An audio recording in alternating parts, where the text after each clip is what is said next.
Hello and welcome back to my channel if this is your first time here. Hi, I'm Cassidy. If it's not, thanks for always tuning into my videos.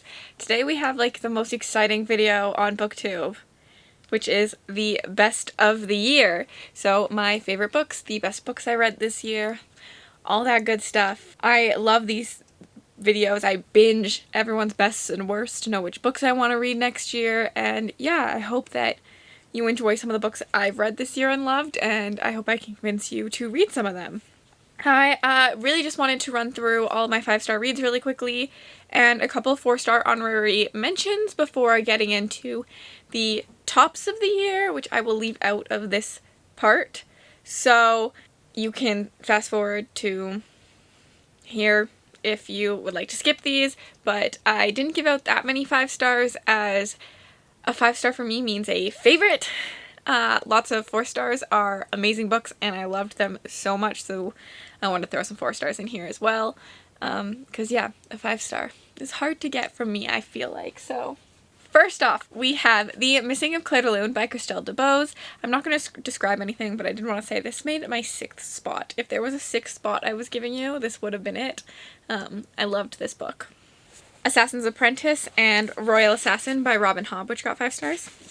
Blood Witch by Susan Dennard, Court of Mr. Fury and A Court of Wings and Ruin by Sarah J. Maas, A Stolen Life by J.C. Dugard, and then one that actually didn't make it on my favorites, A Name of All Things by Jen Lyons. This would have been 7th. So close.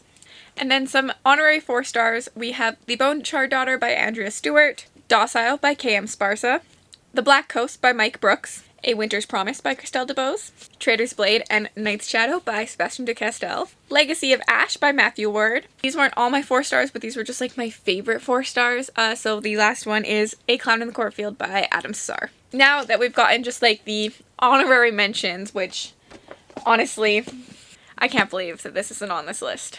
You know how I told you The Missing of Claire de Lune was 6th? I think The Missing of Claire de Lune was 7th and this was 6th, but like, I might just rave about it in this video anyways. So we're going to start with the 6th favorite, which is The Name of All Things by Jen Lyons. This is A Chorus of Dragons.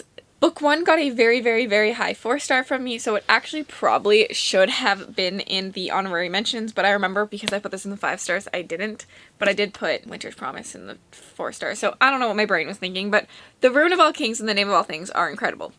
So yeah, I'm just going to rave about it, even though I said this was only going to be a top 5. But if you haven't read it, please do. The writing style of this is incredible. I won't rave long because this was just in my most recent wrap-up. So if you'd like to know how much I thought about it, you can look there. But the style of writing in these books is so amazing. I love the comedic aspect. They kind of break the third wall. Both books so far that I've read have been told in 2 POVs, where you're following one character's story told by 2 different narrators, and then there's an overarching narrator narrating the whole thing, and I am really enjoying it. It is very dialogue heavy, though. I will say most of the story is happening through characters talking, so if you don't enjoy that, that could be an issue, and people do think that the footnotes, which is the overall narrator, is a little bit of lazy world building, but I don't agree with that. And I just think this is amazing, and I'm gonna rave about it, and you should pick it up and read it. A Chorus of Dragons. It's great, it's dark, it's gritty, it's hilarious. I loved it. Can't wait to see where it goes. Starting with number 5, which is No Exit by Taylor Adams. This is a thriller. So if you know me, I read mostly fantasy, but I do read some thriller, horror, and sci-fi.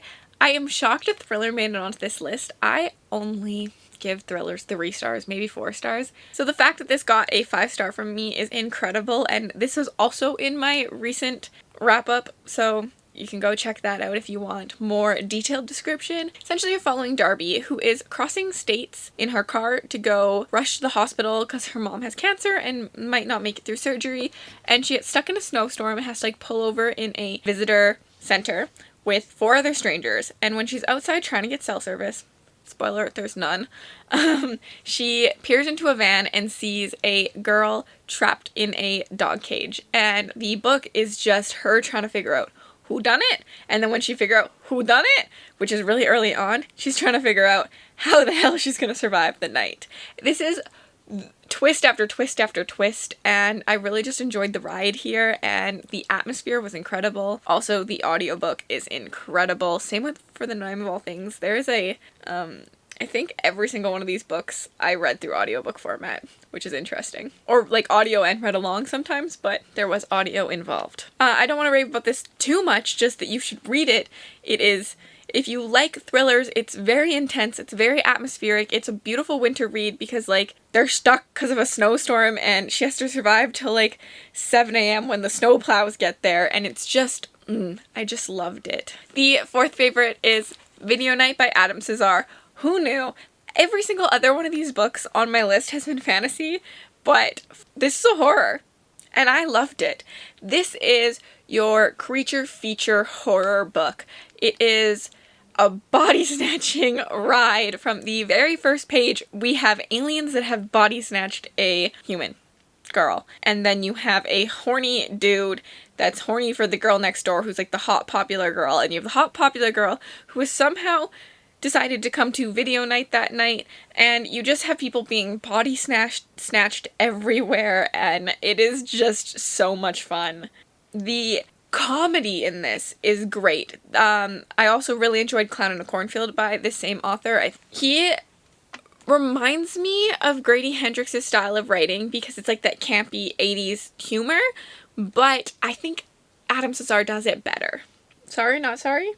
So if you're looking to get into horror, this may not be everyone's cup of tea, but I love a good creature feature movie. I also say in my review, if you've ever seen the movie Slither, this is Slither in book format.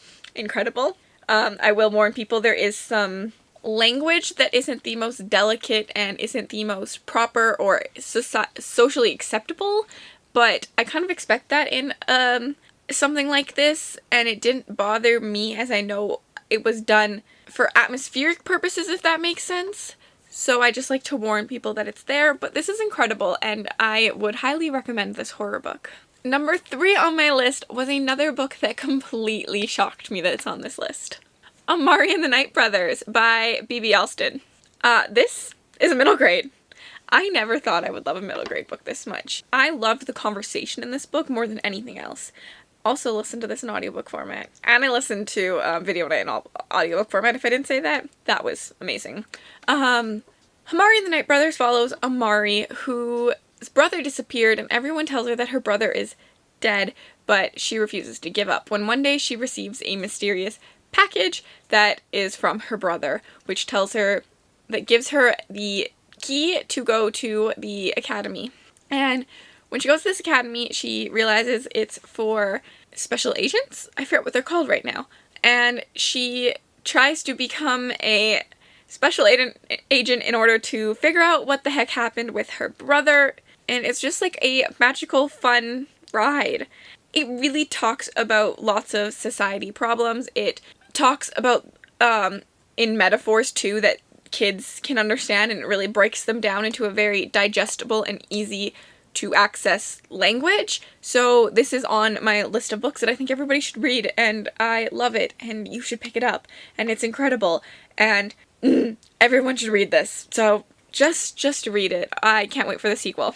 Next on my list for favorite books is Ship of Destiny by Robin Hobb.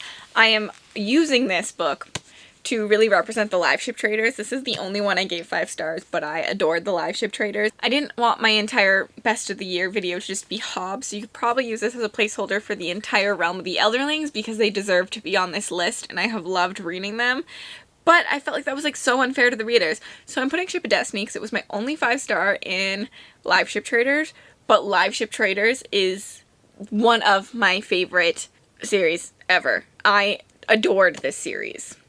I really love the magic system. Hobb's writing style in this is great for me. Like, seeing all the Easter eggs she does. I can't talk about this book because it's the final book of the trilogy, which is the second trilogy in Realm of the Elderlings. But, like, if you don't know what Realm of the Elderlings is, or what it's about, what is going on? Where have you been? This is great. Also, is anyone noticing a trend of where I put books on my head and I don't know why I'm doing that? Someone tell me to stop. The live ship traders follows boats that when 3 generations of a family die on the boats, they quicken and come to life, essentially. That's all I'm gonna tell you. The book's incredible.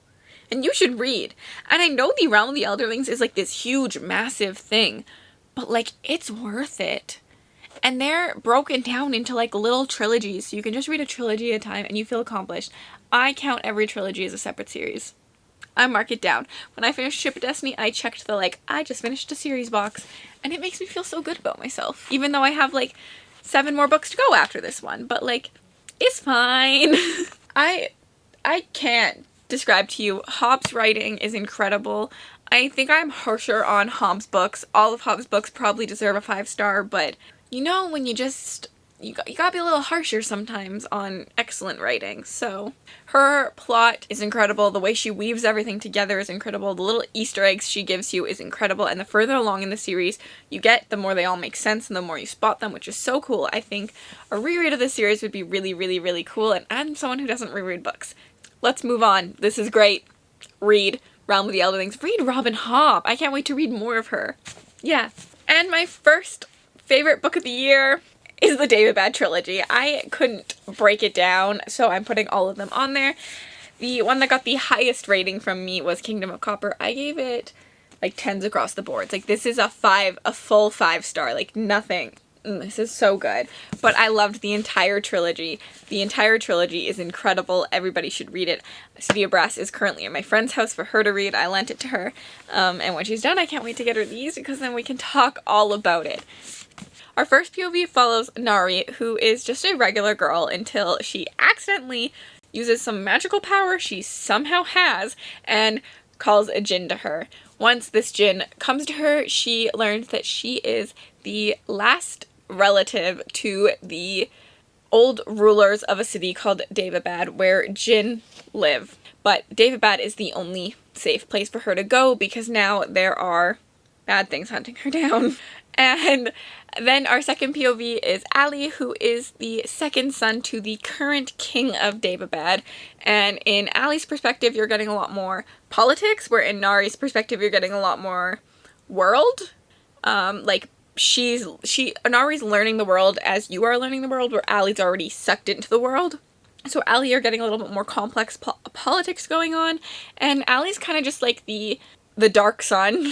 He just doesn't agree with what most of his family does, and he's trying really hard to like agree with them and accept their way of thinking, but he thinks it's wrong, and he really just struggles with what he thinks is right versus what his family thinks is right. And yeah, it's just a really interesting story. It is Middle Eastern lore and mythology, and that's amazing. I love stories about the jinn and the Efrits, and it's so good, and everybody should read this book. I can't.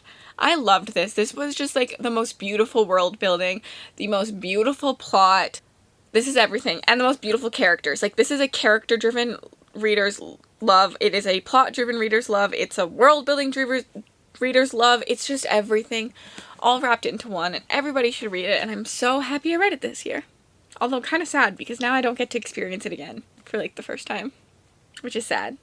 There you have it. Those are my top 5 books of the year and some honorable mentions. Were any of these surprising to you? Or did you expect them all? I was surprised that 2 of them weren't fantasy, personally. So if you made it this far into the video and you would like to leave a comment down below to let me know that you were here, but you don't know what to say, you can leave me a castle emoji, because I don't know why Daevabad makes me think of castles. Thank you so much for watching. I had such an incredible reading year, and I'm so excited to have so many more 5 stars next year. Anyways, if you'd like to connect with me on other platforms, my Bookstagram, my Book Twitter, my Goodreads, and my beauty channel, all linked in the description bar below. Have a wonderful day, and I will put some videos on the screen that I think you would enjoy.